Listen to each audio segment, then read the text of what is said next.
Hermione қасында қылмыскерлер тұтылмас. Дәлелді тез табады Шерлок Як. Орта бойлы ақылды қылмысты ол ашады. Әділетті орнатады Шерлок Як. Шығып барамын. Шерлоктан бұрын табыңдаршы. Бекидің қаламсабын кім ұрлады?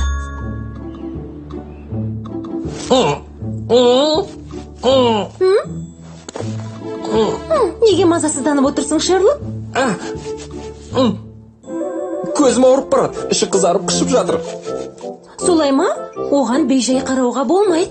Көзге қашанда күтім керек.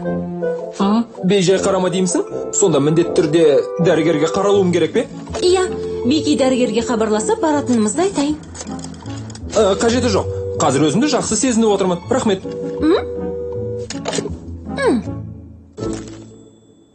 Бұрын көзің ауыратын беді? Иә, бірақ біреудің тексергенін қаламаймын.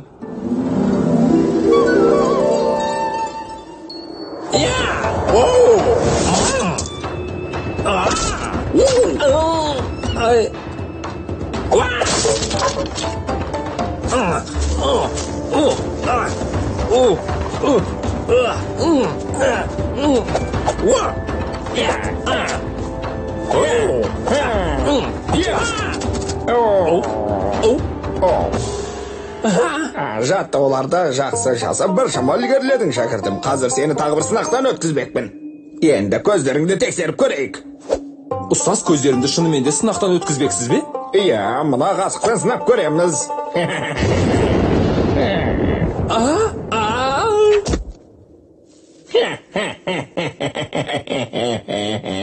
Ақылдылардың қатарына қосылуың үшін әзілді түсіне білуің керек, жас шәкірт. Жай әзілдеген едім.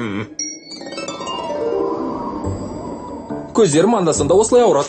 Ол үшін дәрігерге барудың қажеті жоқ. Осымен бұл әңгімені доғарайық. Қалауың болсын. Бірақ кейін көзіңді аша алмай қалсаң, маған ренжіме. Көзіңді жыпылықтата берме, Шерлок. Иә, енді түсіндім. Көзіңде кішкене қатерсіз ісік бар көрінеді. Қабағыңа суық тигізіп алыпсың. Емделу үшін дәрілер алуың керек. Сонда жазыласың. Мүмкін емес. Көзіме ешқандай дәрі сеппеймін. Әсіресе тамшыларды. Маған үш айдан соң келмексің бе? Қабағың ашылмай жұмылып қалғанда ғана ем қабылдайсың ба? Жарайды, берген дәрілеріңізді қабылдаймын. Енді жөнге келдің, қазір дәрі жазып берем. Менің жақсы жазатын қаламым бар еді. Ол жоғалып кетті. Мүмкін қалтаңыздан түсіп қалған шығар? Мүмкін емес. Мен оны неше жылдан бері қалтама қыстырып, үнемі іліп қоятынмын. Оны ұрлап кеткеніне сенімдімін. Ұрлады деймісің? Қаламның түсі қандай еді? Ол алтын түстес. Оның сиясы ағып кетіпті. Қазір көрсетем. Қара. Рас айтыпсың. Бұл сия екен. Бізге дейін кім келіп еді? Қазір айтамын. Ақбұтан қауырсынын суықтатыпты. Бірі жылқының аяғы тартылыпты, және бірі атжалман аяғын сындырып алыпты. Сонымен тергеуге алатын үш күдіктіміз бар. Алдымен берген дәрілерін алып, көзіңе тамызып алуымыз керек. Дегенің болсын. Көзімнің қышығаны басылған сияқты. Дәрігердің берген дәрісінің пайдасы тиді-ау деймін. Уақытымен тамызып тұруды ұмытып кетпе. Дәрілер менің сөмкемде жатыр. Дәрісі менде жүргені жақсы болды ғой. Жарайды, бірақ алдымен қылмыскерді табу үшін тергеу амалдарының қандай түрін қолданатынымызды ойланып алайық. Ұры қымбат әрі бағалы заттарды ұнататын болып тұр. Алтын қаламсапты бірден ұнатқан шығар. Ойың жақсы, Гермиона. Сондай-ақ ол жылдам әрі епті сияқты. Онда допты айлакерлікпен лақтыру әдісін қолданамыз. Не? Доппен сынамақпысың? Ол қандай сынақ? Көрдің бе? Бұл шартты рефлекс. Кім болса да допты ұстап алуға тырысады. Бірақ өте аз уақыттың ішінде қайсысы тез ұстай алса, демек қаламсапты сол ұрлаған. Мынауың табылған ақыл, қане ұстап ал. Ой, өтінем кешірші. Енді тіпті көзімнің қышығанын да сезбейтін болдым. Бірақ аздап ауырсынып тұрмын. Жарайды, Аққұтанға кеттік. Мені ұры деуге қалай ғана дәттерің барды. Ұрлық жасады дегенге таңғалып тұрмын. Сәнді заттарды ұнатасыз ғой. Беки дәрігердің алтын жалатылған қаламсабын көріп қызығып кеткен шығарсыз. Әрине, оның әдемілігінде шек жоқ, бірақ мен оны ұрлаған жоқпын. Ренжіме, Аққұтан. Бұл айыптау емес, тек тергеу ғана. Уайымдама.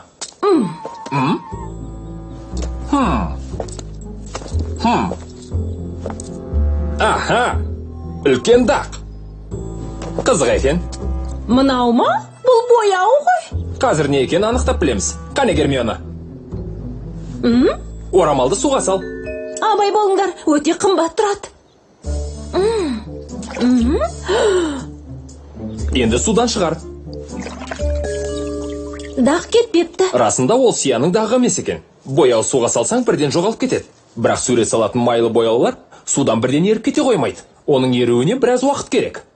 Көрдіңдер ме? Мен ұры емеспін. Тоқтай тұр. Сені сынайтын тағы бір амалым бар. Ей, саған не болған? Оу! Бәрі дұрыс па, Шерлок? Ау! Жарайды. Рахмет, аққұтан, жылдамыны.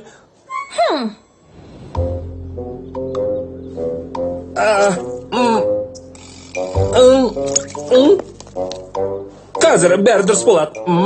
Тамшылардың бәрі орындыққа тамды. Сондықтан көзің жақсы болады дей алмайым. Қолымнан келер емес. Қалай тамзамын? Саған көмектесейін. Маған тамызатын дәрін бер де өзің орындыққа жат. Көзіңді аш. Жоқ, Шерлок. Аузыңды емес, көзіңді аш. Көздеріңді аштым ғой. Алақай, керемет! Қолыңды бер, Шерлок! Сәлем, Атшалман ханым. Аха, қолыңа дақ жұғыпты. Қарашы. Қалжыңдап тұрмысың? Айтпақшы, дәрігердің алдынан шыққан соң, шығыршығының дөңгелектерін майлағам. Шығыршығының дөңгелектерін майлап бедің? Қане көрсетші. Тамаша, енді қолыңды судан шығар. Дағы әлі кетпепті. Бұл расымен май сияқты. Сендерге айттым ғой, Шерлок, менің гипсті орамама қолтаңбақты қалдыра аласың ба? Әрине. Мына жерге ме? Үлкен қара гүлдің жанына ма? Қандай үлкен гүлді айтасың? Иә. Гүл әлі кетпеген екен. Нағыз жауһардың өзі дерсің.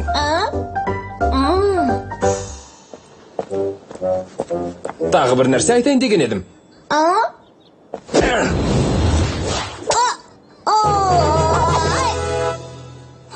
Оның рефлексы жақсы екен. Атшалман ханым, рахмет. Тағы да кездесерміз. Шерлок, долыңды ұмытып кеттің. Тұмсығым-ай. Екінші рет көзіңе емес, тұмсығыңа тиген жақсы болды. Рас айтасың. Кеттік, кәрі жылқы бізді күтіп қалды. Шерлок. Я? Тимеді. Мен ұрлап кеттім. Алтын жалатылған қаламсақты ма? Я, толығымен солай. Жалған емес пе? Солай, мен әлгі ұнатпаймын. Көкөністерді ме? Жоқ, бағалы металдарды. Мен тек ескі тот басқа металдарды ұнатам. Бірақ шалбарыңның артқы жағында дақтың ізі тұр. Дақ кетіп қалды, демек бұл сия болған. Тазалап бергеніңе рахмет. Енді өзіме қайтарып алсам бола ма? Шалбарыңды ма? Қағып ал. Рахмет. Мына жылқы шапшаң қимылдай алмайды екен. Дұрыс айтасың. Мен де бет орамалын жуып көрейінші. Тамаша, тазаланды. Не айтқалы тұрғанын сеземісің? Көздерім әлі де қышып тұр. Бірақ мен қылмыскер емеспін.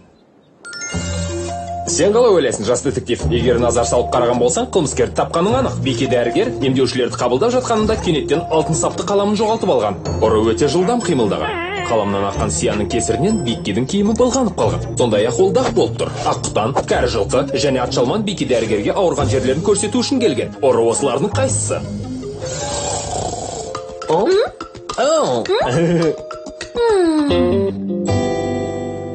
Бәрі оп-оңай. Аққұтан, сен әдемі заттарды ұнатасың. Биккидің алтын қаламсабы сені қызықтырған шығар. Ұры емеспін дедім. Бірақ сенің орамалыңдағы дақ сия емес екендігі анықталды. Ол сурет салатын бояудың майлы түрі.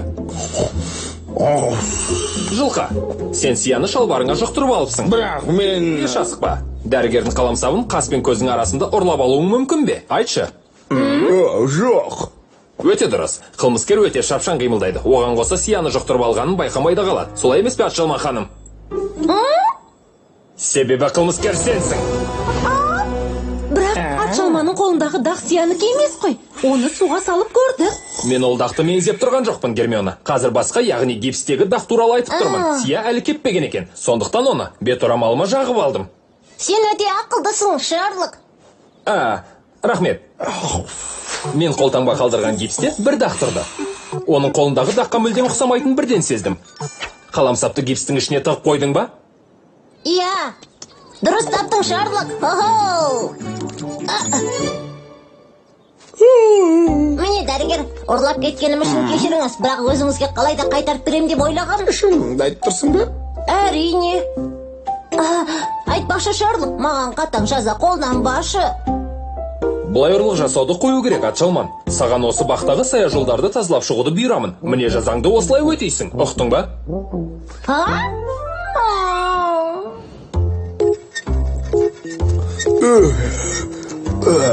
Алақай! Саған не болған өзі?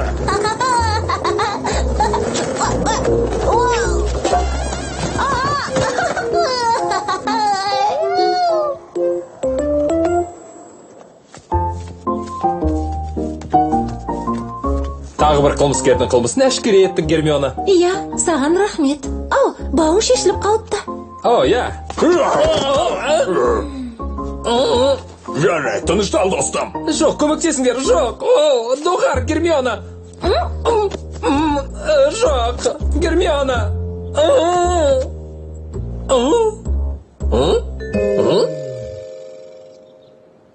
Сонымен? Бәрі дұрысталды. Айтарлықтай қорқынышты емес екен ғой. Тамаша. Ендеше мұны дәл осылай күніне 3 рет тамызуың керек.